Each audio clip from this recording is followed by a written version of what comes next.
Hello, I just had a 10x grand time with Jezze Itzler. Hi, I'm Ria, and here are my 24 lessons learned. Lesson 1.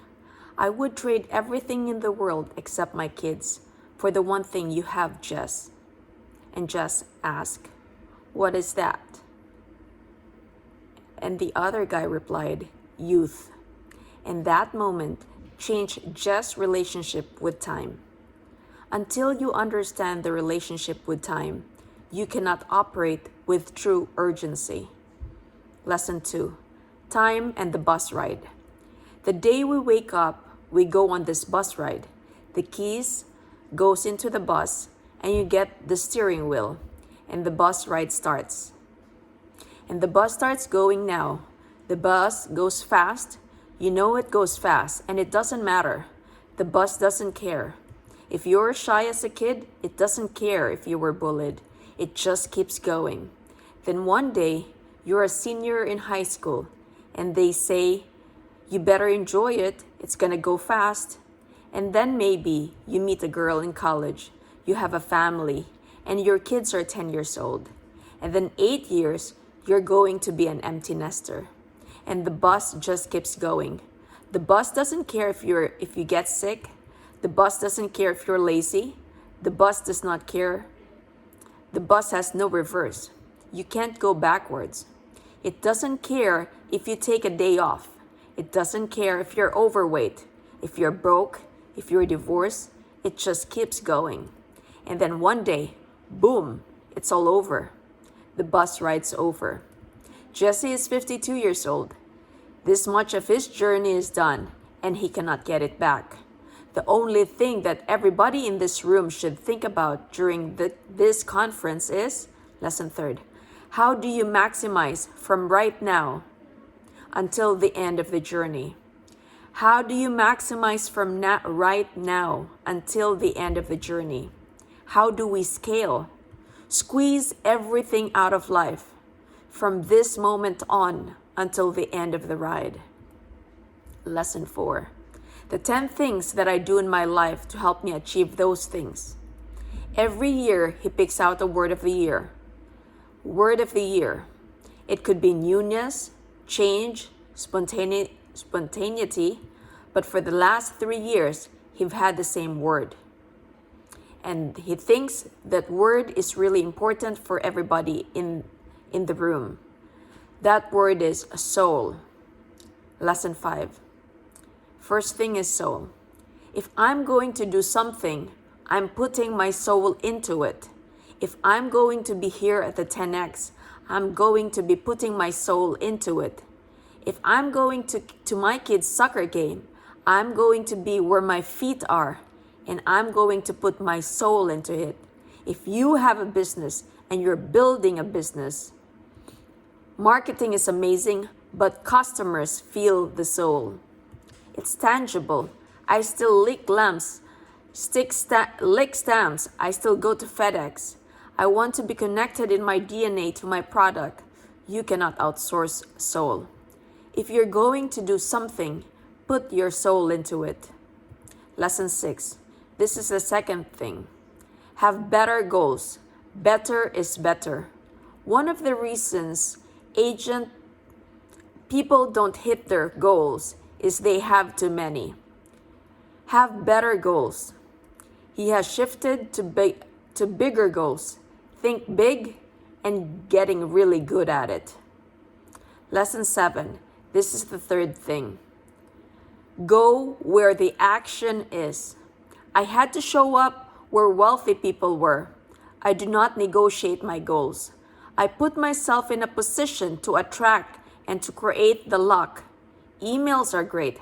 However, you have got to show up and make it happen. 8th lesson.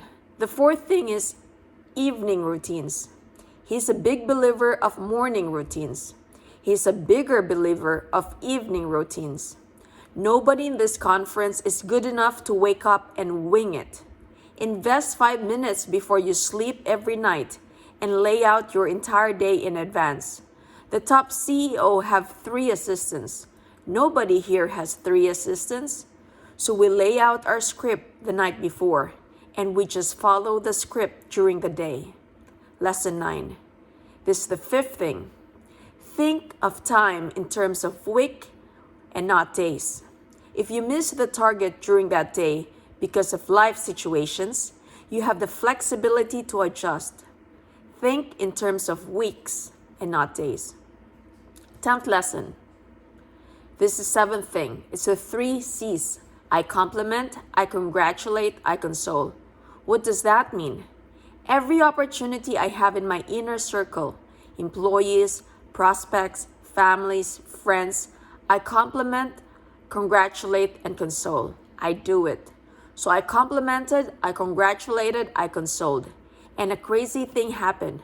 I got referrals. People started rooting for me.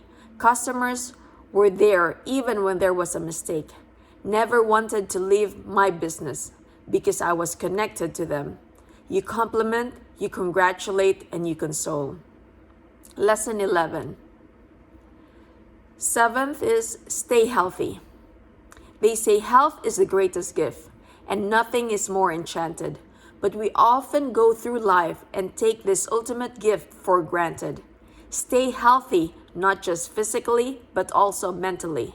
He doesn't want people in his life that cause aggravation for him. Lesson 12. I monitor my inputs and my outputs. Your outputs of the world is how you present yourself to the world. Your inputs are the podcasts you listen to, the news you listen to, the mentors that you choose, the books that you read, the movies. Are they violent? What are you inputting? And it's very important. Don't lose track of that one important thing that we all have that we're not worried about, and that's our health. Lesson 13. It's the 8th thing, the 3-minute miracle. Again, here's a great tip for everybody. I'm trying to give a tip here to help you scale your business. Coach K, the basketball coach at Duke University, has a basketball camp for guys 35 and older called the K Academy. So he went to the K Academy, and for the last 17 years, and about 2 months ago, he was in North Carolina, and he sent Coach K a text. Coach, just want to thank you for this unbelievable experience. I know you don't have to do it, but I've made amazing connections in my network, and I want to thank you. Sent. Now the coach could do 3 things with that. First, he might share it with his staff, like, I got a text and we're making an impact. Look at this camp in 6 months. I just got this text. Second, he might share it with his wife. Third, he might do nothing. But I know I have a permission when I see Coach K out at the dinner. Hey coach, I sent you this text. I'm not coming out of thin air. Who's the first camper out of 100 that he's gonna have at the camp? Now, that text took me 45 seconds. If you invest 3 minutes a day, 3-minute miracle, 3 minutes a day, and you send a text, DM, handwritten letter, email, over the next 30 days, you'll send it to 100 people. If you're consistent and you do it all year, you'll send 1,000. I'm not saying every one of those 1,000 is going to buy your products. I'm not saying every one of those 1,000 is going to be your best friend. But what I say at the beginning of the speech, you need one to change the entire course of your life. Lesson 14. This is the 9th. Great entrepreneurs handle the lows. I remember at Marquis Jet, his sales rep used to come in and be like, I say, how's the sales meeting? Maybe they said it was amazing, but I got a lot of pushbacks on sales and our price, and a lot of pushbacks on the competition, and it was hard. You are a sales rep. Your job is to sell the product. The customer's job is to push back. What do you expect? Obstacles. Newsflash, obstacles are coming. They are coming. Obstacles are coming. But how we handle these lows can be the greatest opportunity. Lesson 15. Crisis Management 101. You get in front of the problems. You don't hide behind emails or not answer your phone. Crisis Management 101. You get in front of the problem. Lesson 16.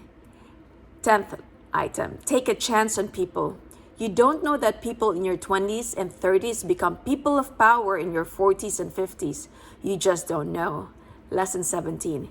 You take care of everybody because it's the right thing to do. And it is really a small world. It made me realize that we're all one idea away, one referral away, one sale away from changing the trajectory of our lives. Lesson 18. All of this is irrelevant. All of this is irrelevant without mindset. All of this is irrelevant without mindset. If you're not willing, if you're blocked, if you're close-minded, nothing's gonna happen. Mindset is the number one thing. Lesson 19. The number one piece of advice that I've gotten in the last decade that completely changed his life, that everybody here can learn and master in 5 minutes. You can teach it to your kids, your staff, yourself, and watch the floodgates open. We're going to do 3 things and 3 things only. 1, the first thing we're going to do is we're never going to give our pain a voice. We are never going to give our pain a voice. What does that mean? I know the journey is going to be hard. I know it's going to be uncomfortable. You're going to be tired. You're going to say, I don't have what it takes. I'm not good at this. The competition's too good. You might get a blister, but once you say those words, you give them power. No matter what I ask you today, and if I ask you how you feel, you just say, I feel outstanding. How do you guys feel? I feel outstanding. Number 2, we're not gonna die in the chair. What does that mean? He said, there's only 2 outcomes today. 1, we shatter your 30 miles, or 2, we exhaust every possible option that we have, and it just didn't work. And either one of those is acceptable, but we're not going to come in the middle of our loop, sit down and say, I quit, it's too hard. And number 3, even though this journey is hard, we all get a lot to be grateful for. Everybody in this room, every loop that we did, we're going to say one thing we're grateful for. That day, I shattered my 38 miles. Lesson 20. The words that you speak are important. Lesson 21. I think about how many people this week say, I can. If it were such a good idea, why did the big guys do it? They're the people that come up with good ideas. They usually don't have experience. They're usually not experts in the space. That's what being disruptive is. Expect resistant, people resistant. Lesson 22. People sell with what? The product and not the why behind it. Sell the problem that you are solving. Lesson 23. It made him realize that we're all one idea away, one referral away, one sale away from changing the trajectory of our lives. Lesson 24. 4 key items in public speaking. Everything involves public speaking, no matter where you are in your journey. I highly encourage you to invest in getting better at speaking in public. The first thing is you want to open with an icebreaker, a story. Whether you're giving a conference, a presentation, a sales meeting, you want to open up with an icebreaker. It could be funny, something relatable, but something that you know attracts the audience, that gets them connected in some way. Second thing you want to tell the audience where it is, what you're talking about. They want to follow you along on the journey. They want to know where you're taking them. The third thing you want to deliver on that promise. And the fourth thing you want to leave people with immediate actionable takeaways. So those are my 24 lessons learned. I hope you learned something. Take care and God bless.